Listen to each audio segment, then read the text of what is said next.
A ton of news to get into today, far beyond self-proclaimed comedian Kathy Griffin finally making people laugh by getting banned from Twitter for impersonating Elon Musk. And these articles need to start, and everybody really needs to start using the precise term, because she hasn't been suspended, she's been banned. There's a difference. You know, if you get suspended when you're in school, you get to come back after a couple days. If you get expelled, you're gone for good. So thankfully, she has been expelled from Twitter for violating a major rule, impersonating someone, let alone the owner of the company, by changing her username and her profile photo to the same as Elon's, and then replying to a bunch of tweets in his thread. So if you're just casually scrolling through, some people may actually get confused that those tweets were actually from Elon. So she was banned after Elon implemented a zero-tolerance policy.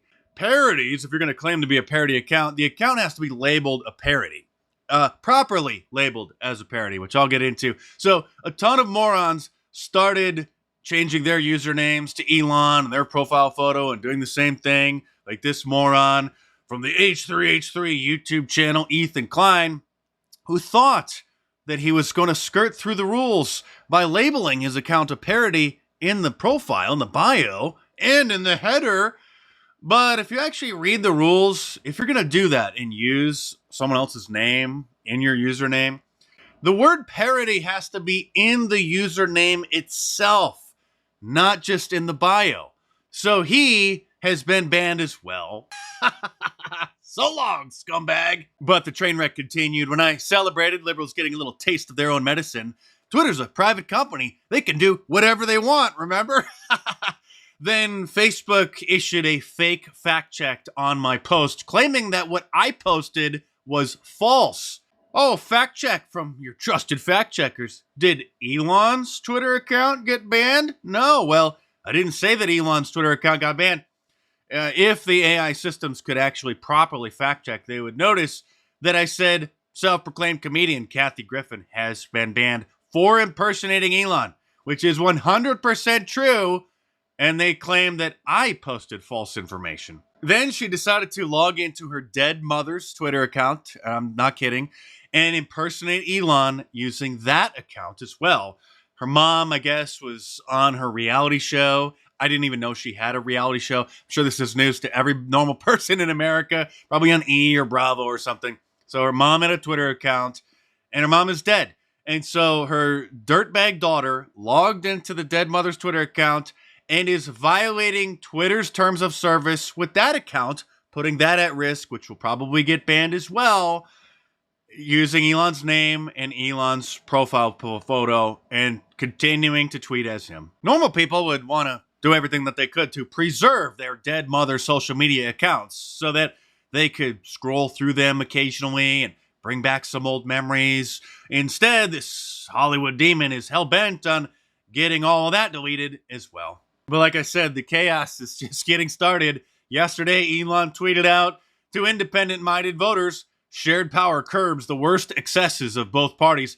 Therefore, I am recommending voting for a Republican Congress, given that the presidency is Democratic. And since all self-proclaimed journalists only have one hobby, wallowing in the cesspool of Twitter, with the midterms today, they are absolutely freaking out, including one of the former leaders of the election integrity team who is spreading fake news, along with the liberal media industrial complex, when aren't they, about Elon making the staff cuts. And he says that he's really concerned Elon cut half the employees just before the midterms. It certainly doesn't look good. Well, as the current head of the Trust and Safety Department, who should have been fired on day one, Yoel Roth, made clear only 15% of the Thought Police, the Trust and Safety Department, the Censorship Department, have been cut. Not 50%. 50% of total employees, yes. 15% of the Thought Police. And Howard Stern is concerned about our democracy and hate speech on Twitter. And he says that he's not going to pay for that blue check. He doesn't give a bleep. Seriously, Howard Stern says that Elon Musk is ruining Twitter because he's allowing hate speech on the platform. So Whoopi Goldberg over at The View decided to do America a favor and quit Twitter. I mean, I'm getting off. I'm getting off today because I just feel like, you know, it's so messy, and I'm tired of now having had certain kinds of attitudes blocked, and now they're back on. Yeah. Actually, they're not, and the Trust and Safety team has made it clear that none of the moderation policies have changed at all. And I'm going to get out, and if it settles down and I feel more comfortable, maybe I'll come back. But as of tonight, I'm done.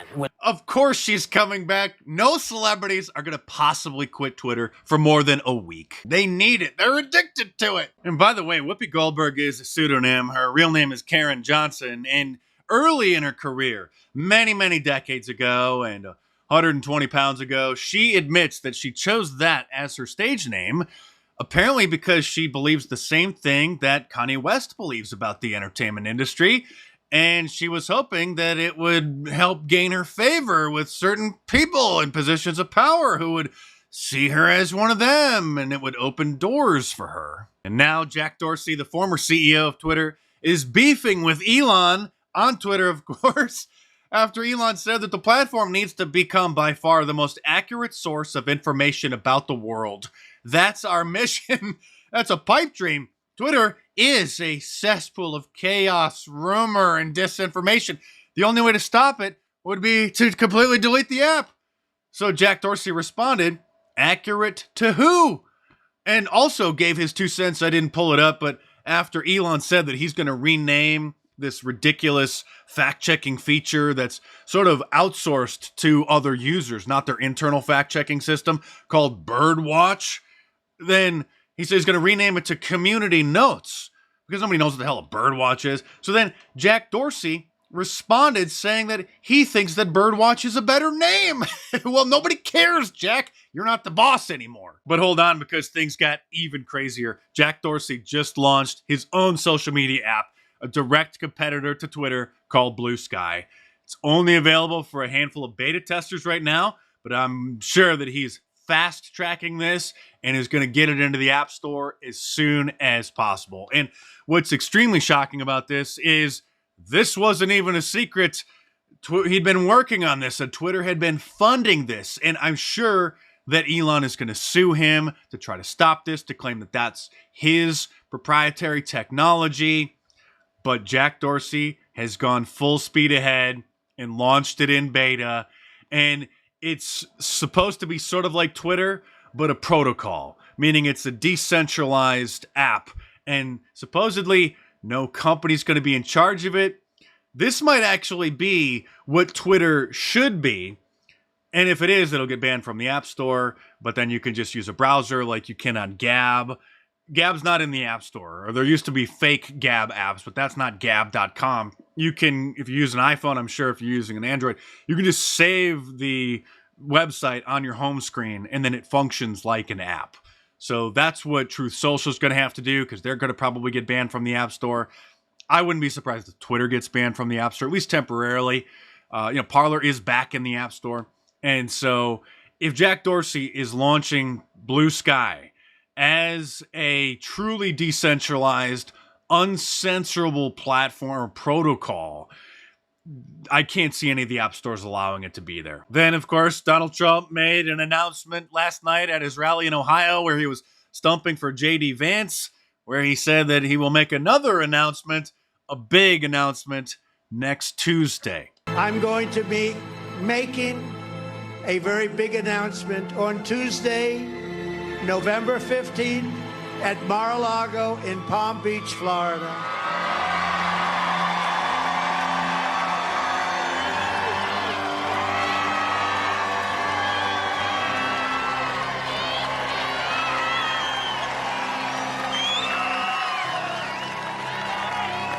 We want nothing to detract from the importance of tomorrow. You understand that, JD? So he's going to wait until Tuesday, November 15th.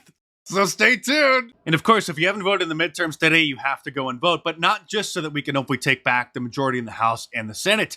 There are so many other important positions that are at stake here, like who's going to be on your local school board, who the district attorney is going to be. Are they going to be a George Soros puppet, or are they going to be an American? Or who your sheriff is going to be.